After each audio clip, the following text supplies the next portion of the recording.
Hey everyone, I'm back. I know it's been a few months, but I wanted to kind of update everybody on where we are.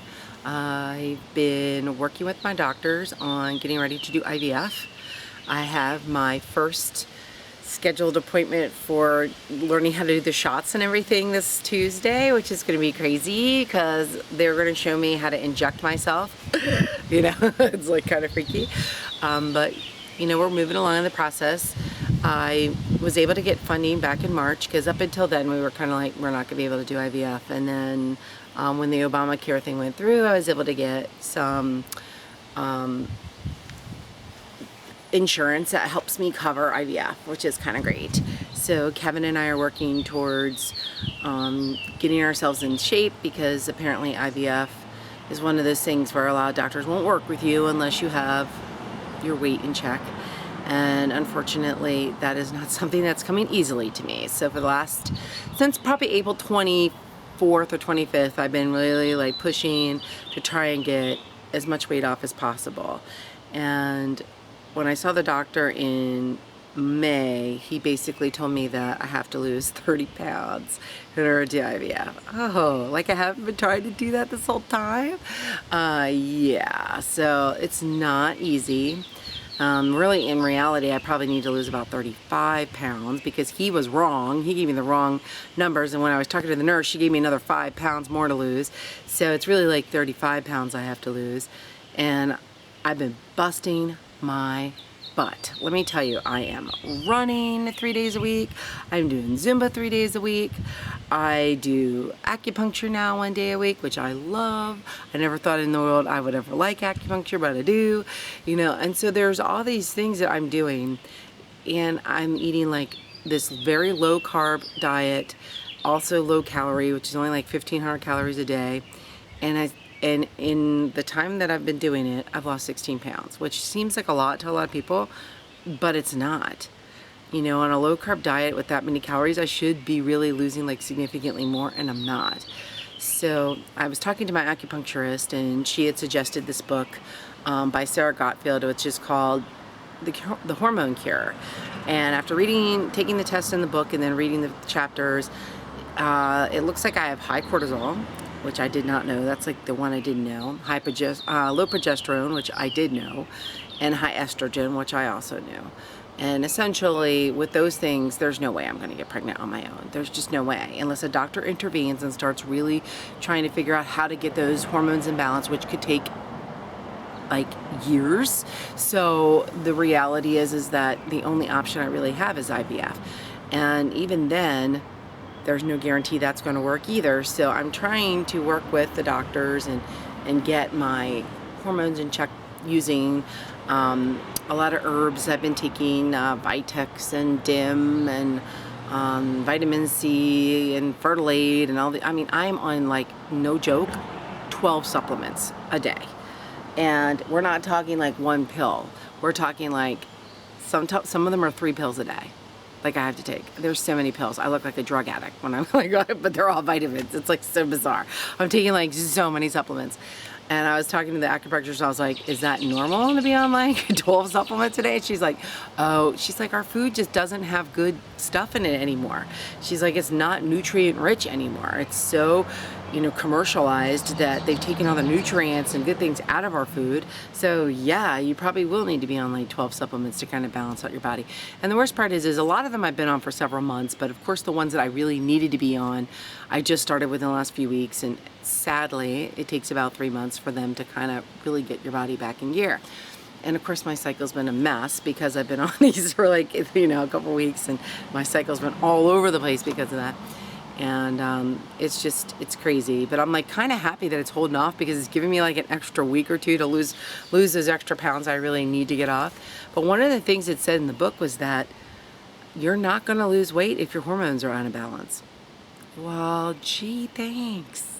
Now there's an understanding as to why it's so hard for me to lose weight. And I got kind of lucky the first time I did this diet and I was able to get like 70 pounds off in 10 weeks was because I basically was shocking my body by taking all the carbs out of it. Well, now my body's not so shocked anymore. It's like, oh, you took the carbs out again? Who cares? So it's not losing weight as quickly as it was that first time. I I was on the diet. So now it's kind of like, well, we'll figure it out. We're kind of going along. It'll be okay. And the weight's coming off. It's just a little bit slower. I mean, I was really hoping to do this cycle. I mean, like I said, I'm doing the shot stuff this week. And then the next appointment would be to come in and do what they do is, like, on day 2 of my cycle, I'll come in and they'll do an ultrasound to see where my eggs are. And if my eggs are quiet, then I don't have to do birth control. I won't do any birth control, which is good because I really don't want to, because that is another estrogen like raiser, and we don't really want to raise my estrogen any more than we have to. So if we can just start stims right then I would just start taking the shots at that point. So I'm kind of excited. I mean, it's really like, you know, it's finally starting to come together. And as a joke, my husband and I kind of have been seeing like different psychics and stuff for fun and seeing what they all say. And this one woman in England, she never met me, nothing. I just sent her my picture, my birth date, and our wedding date, and that was it. And she said to me that, oh, you know, I think you're gonna get pregnant in August, on your July-August cycle, and it'll be a girl, and you'll be due in April. And I'm like, well, at the rate I'm going, that might be when my IVF cycle is. So she might actually be right. And then there's this other girl I met with, and she was just looking at me going, do you have children? And I said, no. And she goes, you have so many children around you. And she goes, I know you do daycare. This is not daycare children. These are your children. She goes, some of them I feel like are deceased. And I said, yeah, I've had a couple miscarriages. And, you know, she could definitely see that. But she said, there's a lot of children around me. And I'm like, whoa, where are they? And then Kevin looks at me and goes, they weren't all the same age, were they? Because, oh my God, if they're all the same age, we're gonna have like 5 kids. We're gonna be like Kate Gosselin, yeah. And I'm like, no, I don't think they were all the same. God, I hope they're not all the same age. I said, daycare will be like, we won't be doing that anymore, because there's no way to do daycare if I have 4, you know, babies. I'm like, oh my God, I'm gonna be like insane. I'll have to do a TV show just to make our rent and for our house. Like, it's like our mortgage payments. I'm gonna have to be like doing a TV show. And I had a great idea for a TV show, Over 40 and Pregnant, because people are so, you know, like we've been watching like 16 and Pregnant and everything, and that's such, you know, like this big show, and I'm like, why? Why are we watching dumb teenagers have babies and freaking, you know, their moms are raising their kids and stuff? We don't need to see that. I said, they need to make a show about us 40-year-old ladies having babies, most of us naturally, which is, or at least with our own eggs, you know, and be like, hey, this, and you know what? Oxygen, Oprah, one of you guys call me up, because I will totally do it. I would love to do my own show and let people see what it's like to go through IVF, to go through everything that I've gone through with infertility, and then come out in the end, hopefully with the baby in the end. So, you know, if they can kind of follow the process with me, it'd be great. I think it would be a fun show, and I hate to say it, I'm so better than the Kardashians. I mean, seriously. It's like, you know, I'm way more entertaining than those girls are. So, you know, I think it would be a really kind of a fun show, and my husband is like, no, I do not want crazy people in my house video recording us. But I think it would be a great idea for a show. I think, you know, people need to be aware that women aren't having babies in their 20s anymore. It's just, I mean, yeah, they do, but a lot of women are having babies in their late 30s, early 40s. Some of them even, I've met a couple women on my group that are 49 years old having new babies. 49. It's like, OMG, you're like almost a half a century old and you're having a baby. So it's kind of crazy, but they're doing it. So, and they're doing it with love and joy and happiness.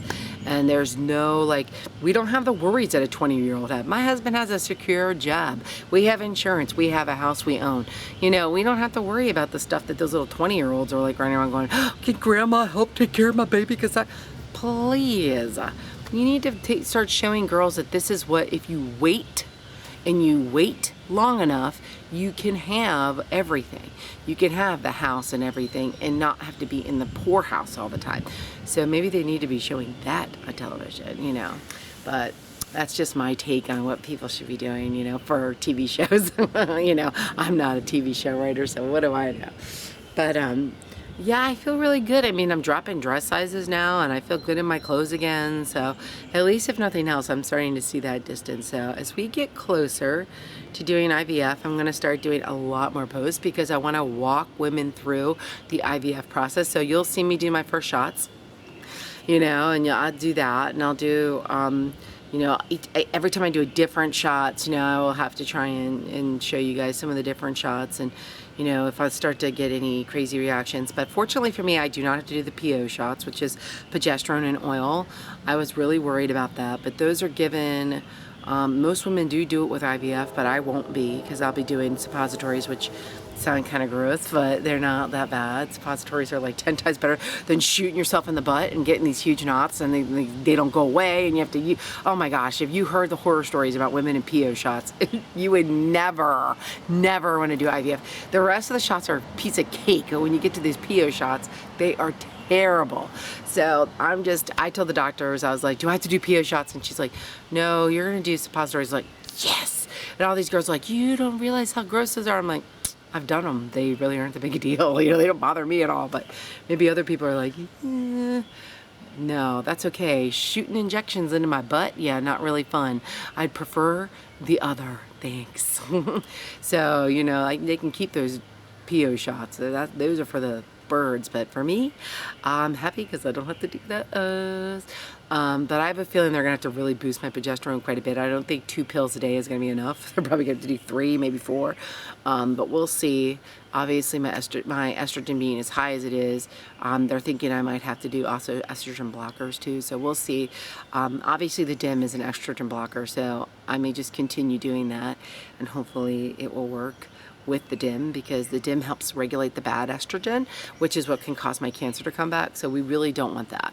But yeah, that's where I am right now, and I just kind of wanted to update everybody and kind of share. Yeah, it's been an experience these last few months trying to go through and get to this point in my life. So, oh, I have a deer running through my woods right now, a very big deer.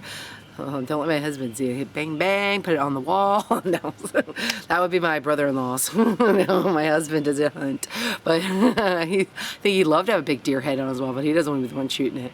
But yeah, they run through our yard like all the time. It's like weird.